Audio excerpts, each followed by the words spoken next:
তোরা কি কাজ করতেছে আজকে দেখবো আমাদের লোকজনরা কি কাজ করতেছে। তো ভাই আজকে কি কাজ করতেছো তুমি কও? গাঁথনি করিচ্ছি। গাঁথনি করতেছো? হ্যাঁ। এদিকে আসো এদিকে আসো, এলে কি এলে কি ব্যাপার 5 ইঞ্চি আবার এদিকে 2.5 ইঞ্চি, এটা কি হিসাব, এটা কে বলিছে? এটা মহাজনে করে দিতে বলিছে। হেড মিস্ত্রি বললো যে ওই করে আমিও দাও। বলেছি তাই না? হ্যাঁ। এই যে দেখেন আমরা এই যে দেখাও একটু এদিকে যাও, একটু এপাশে যাও এপাশে যাও। আমাদের কিন্তু এই জায়গাটায় আমাদের মহাজন মহোদয় বলতেছে যত ইট কম লাগানো যায়, ওই জন্য আমরা এখানে ফল ছাদের ওপর 2.5 ইঞ্চি গাঁথনি দিচ্ছি। তো আসলে এই গাঁথনিটা কেমন হবে আমি নিজেও জানি না ইনশাল্লাহ। তো তারপরও যেহেতু আমরা করে করে যাচ্ছি, তো আপনারাও এই কৌশলটা কিন্তু আপনারা ব্যবহার করতে পারেন, বুঝতে পারছেন? তো আপনারা সকলেই আমাদের এই কাজ কামগুলো না, আমাদের ভিডিওগুলো না আপনারা দেখেন বুঝেন সবই করেন। হ্যাঁ, তো ইনশাল্লাহ সকলেই আমাদের এদিকে আসো এদিকে আসো।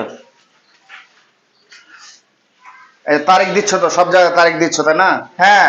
এই যে এই তারিখগুলো সব জায়গাতে দিবা প্রত্যেকটা গাঁথনি, যেমন ধরো এটা 9/1, তার মানে 9 মাসের 1 তারিখে, এই গত 1 তারিখে এই হ্যাঁ। গাঁথনিটা হয়েছে না, ঠিক আছে? এবার প্রত্যেকটা তোমরা তারিখ দিয়ে দিবা, তাছাড়া কিন্তু মহাজন আমরা কেউ বুঝতে পারি না যে এই গাঁথনিতে কয়দিন পানি দিতে হবে। আপনাদেরকে নিম্ন 15 দিন গাঁথনিতে পানি দিতে হবে, এলা সবসময় দিন তারিখগুলো রেখে রাখবা। তো আচ্ছা ঠিক আছে, সকলে ভালো থাকবেন সুস্থ থাকবেন আর আমাদের ভিডিওগুলো নিয়মিত দেখবেন ইনশাল্লাহ।